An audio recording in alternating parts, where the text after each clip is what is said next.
जय भोलेनाथ। ओम नमः शिवाय।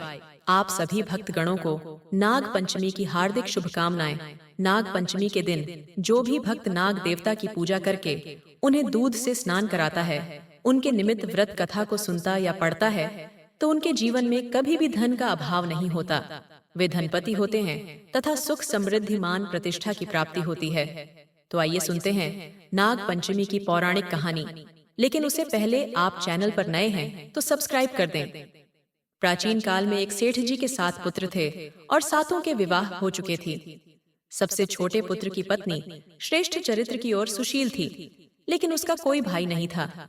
एक दिन उस घर की बड़ी बहू ने घर लीपने के लिए पीली मिट्टी लाने के लिए सभी बहुओं को साथ चलने को कहा, तो सभी एक साथ डलियां और खुरपी लेकर मिट्टी खोदने के लिए निकल पड़ी। जब बहुएं मिट्टी खोद रही थीं, तभी वहां एक सर्प निकला, जिसे बड़ी बहू खुरपी से मारने का प्रयास करने लगी।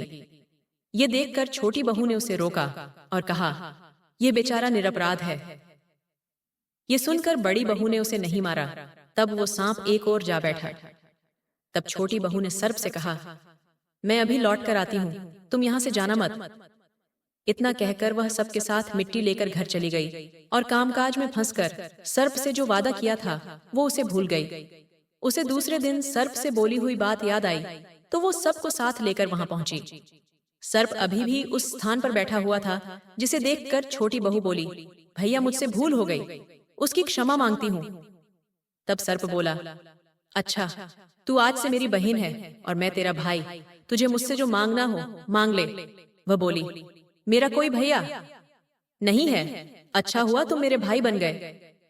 कुछ दिन व्यतीत होने पर वह सांप मनुष्य रूप धारण करके छोटी बहू के घर आया और उससे कहा कि मैं इसका दूर के रिश्ते का भाई हूँ, बचपन में ही बाहर चला गया था। उसके विश्वास दिलाने पर परिवार के लोगों ने छोटी को उसके साथ भेज दिया। उसने मार्ग में बताया कि मैं वही सर्प हूँ, इसलिए तू डरना मत, और जहाँ चलने में कठिनाई हो वहां मेरी पूंछ पकड़ लेना। छोटी बहू ने वैसा ही किया और इस प्रकार वह उसके घर पहुंच गई। सर्प के घर के धन ऐश्वर्य को देखकर वह चकित हो गई। इस तरह से वो उसके घर में रहने लगी। एक दिन सर्प की माता ने उससे कहा, मैं एक काम से बाहर जा रही हूँ, तू अपने भाई को ठंडा दूध पिला देना।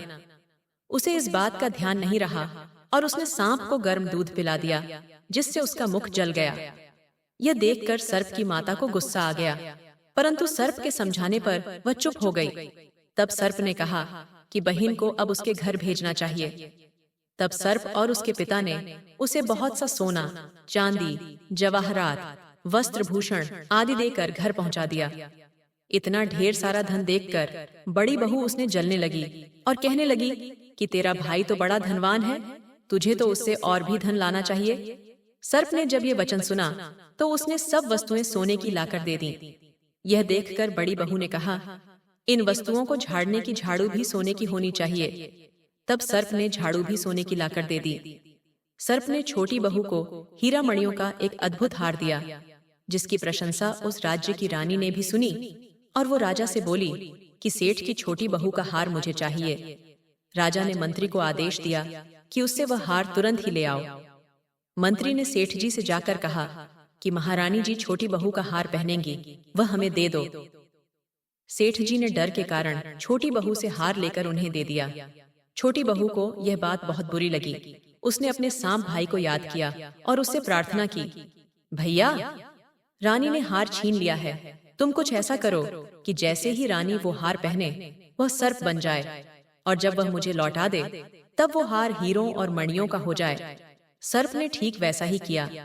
जैसे ही रानी ने हार पहना वैसे ही वह सर्प में बदल गया। यह देखकर रानी चीख पड़ी और डर गई। यह देखकर राजा ने सेठ के पास खबर भेजी कि छोटी बहू को तुरंत भेजो।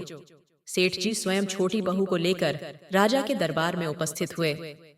राजा ने छोटी बहू से इसका कारण पूछा तो वह बोली, राजन, धृष्टता क्षमा कीजिए, ये हार ही ऐसा है कि मेरे गले में हीरों और मणियों का रहता है, और अगर इसे कोई और पहनता है तो ये उसके गले में सर्प बन जाता है। छोटी बहू ने जैसे ही उसे पहना वैसे ही हीरो मणियों का हो गया। ये देखकर राजा ने प्रसन्न होकर उसे बहुत सी मुद्राएं भी पुरस्कार दिया। यदि आप नाग पंचमी व्रत कथा को पढ़ना चाहते हैं तो डिस्क्रिप्शन में दिए गए लिंक पर क्लिक करें या फिर हिंदी भजन .in वेबसाइट गूगल पर सर्च करके जाएं।